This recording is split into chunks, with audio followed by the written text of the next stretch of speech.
Tahukah Anda bahwa Isakar adalah anak yang lahir setelah Lea menjual buah dudaim kepada adiknya Rahel dengan imbalan waktu untuk tidur bersama Yakub? Menarik ya? Mari kita ikuti pembahasan fakta Alkitab tentang suku Isakar.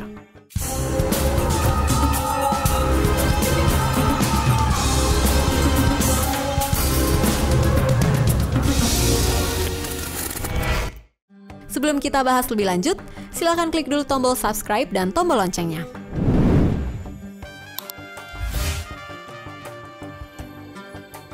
Isakar, anak yang lahir setelah pertukaran buah dudaim.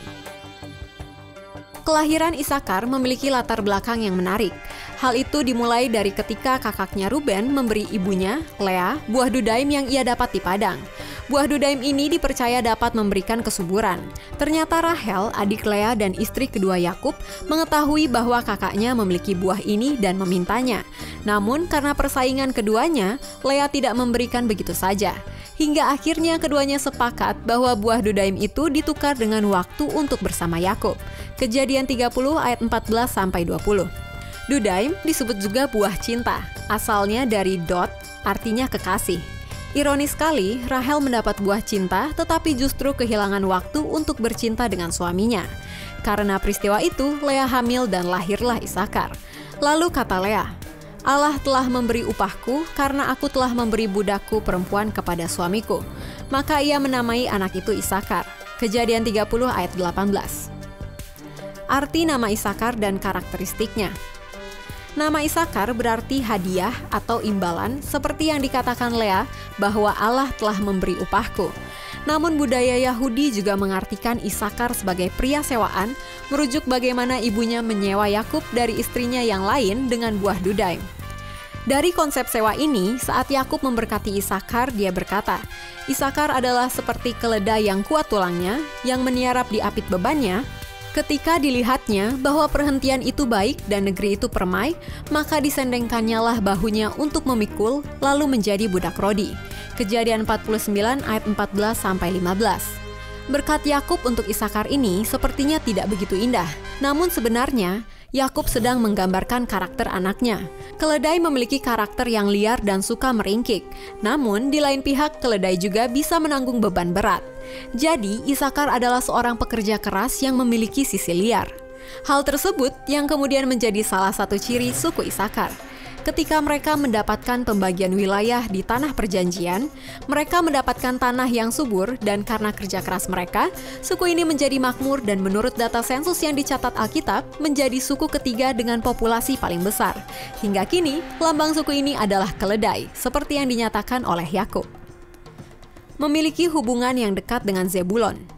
Seperti yang sudah disinggung dalam video sebelumnya, Isakar memiliki hubungan yang dekat dengan adiknya Zebulon. Keduanya saling melengkapi dan hubungan tersebut saling menguntungkan, seperti berkat yang disampaikan oleh Musa. Tentang Zebulon ia berkata, Bersukacitalah hai Zebulon atas perjalanan-perjalananmu, dan engkau pun hai Isakar atas kemah-kemahmu. Bangsa-bangsa akan dipanggil mereka datang ke gunung, di sanalah mereka akan mempersembahkan korban sembelihan yang benar, sebab mereka akan mengisap kelimpahan laut dan harta yang terpendam di dalam pasir. Ulangan 33 ayat 18-19. Dalam budaya Israel, orang Isakar dikenal sebagai orang-orang yang mempelajari hukum Tuhan atau Taurat Tuhan, dan hal itu karena mereka mendapatkan sokongan dari suku Zebulon. Sebaliknya, suku Zebulon menjadi berhasil dalam perdagangannya karena mendapatkan nasihat dan arahan dari suku Isakar. Wilayah suku Isakar. Pada saat pembagian wilayah di tanah perjanjian, Isakar mendapatkan undian keempat dan wilayahnya berada di daerah perbukitan di sebelah timur Gunung Tabor yang meliputi 16 kota. Beberapa nama kota yang tidak asing bagi kita adalah Sunem, Sion, Tabor, dan Sungai Yordan.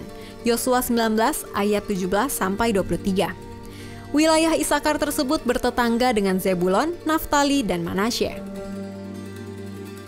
Peran Isakar dalam kehidupan bangsa Israel. Pada saat Musa mendirikan tabernakel atau kemah suci, Tuhan memberikan perintah spesifik yang cukup menarik, yaitu meminta setiap kepala suku memberikan persembahan, namun tidak sesuai urutan anak-anak Yakub. Sebaliknya, di urutan pertama yang memberikan persembahan adalah Yehuda, dan yang kedua adalah Isakar. Bilangan 7 ayat 18-23, dan ketiga adalah Zebulon.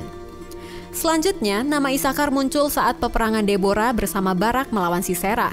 Dalam nyanyian Deborah dikatakan bahwa para pemimpin suku Isakar menyertai Deborah dan seperti Isakar, demikianlah Naftali menyertai Barak. Hakim-Hakim 5 ayat 15. Para ahli Alkitab memperkirakan karena Deborah berasal dari suku Isakar dan Barak dari suku Naftali, sehingga para pemimpin suku tersebut menyertai mereka saat mereka berperang untuk mempertahankan wilayah mereka. Isakar dikenal sebagai orang-orang terpelajar. Hal itu dinyatakan tentang suku-suku yang memberikan dukungan kepada Daud dalam 1 Tawarik 12 ayat 32. Mereka memang hanya mengirimkan 200 orang, namun mereka adalah orang terpelajar dan ahli strategi. Dari Bani Isakar, orang-orang yang mempunyai pengertian tentang saat-saat yang baik, sehingga mereka mengetahui apa yang harus diperbuat orang Israel. 200 orang kepala dengan segala saudara sesukunya yang di bawah perintah mereka. Ada juga nama Yosafat bin Paruah di Isakar, yang menjadi seorang pembesar dalam istana Salomo, 1 Raja-Raja 4 ayat 17, dan Baesa bin Ahia dari Isakar, yang menggulingkan pemerintahan Nadab, anak Yerobeam Raja Israel, dan Baesa kemudian menjadi Raja Israel. 1 Raja-Raja 15 ayat 27-28. Hal ini menjadi bukti bahwa orang-orang Isakar memang diajar menjadi orang yang ahli dalam hukum Taurat dan juga strategi di berbagai bidang, baik pemerintahan maupun perdagangan. Hilangnya suku Isakar. Setelah kematian Salomo, Israel pecah menjadi 2 kerajaan, utara dan selatan. Isakar memilih bergabung dengan ke-9 suku lainnya dan menjadi kerajaan Israel Utara yang kemudian ditaklukkan oleh kerajaan Asyur dan menjalani pembuangan. Di masa inilah suku ini tersebar ke berbagai daerah dan kehilangan identitasnya, sehingga masuk dalam daftar 10 suku Israel yang hilang. Demikian seri Fakta Alkitab perjalanan bangsa Israel, yaitu suku Isakar. Kalau Anda suka dengan video ini, silakan di-like, share, dan berikan komentarnya. Pastikan juga kamu sudah subscribe dan mengaktifkan tombol lonceng untuk notifikasi video-video terbaru dari Jawaban. Bagi Anda yang ingin memberkati orang lain, Anda bisa mewujudkannya dengan cara mendukung Jawaban untuk terus bisa memberitakan kabar baik di Indonesia dengan berdonasi melalui link ini. Terus saksikan Fakta Alkitab. God bless you!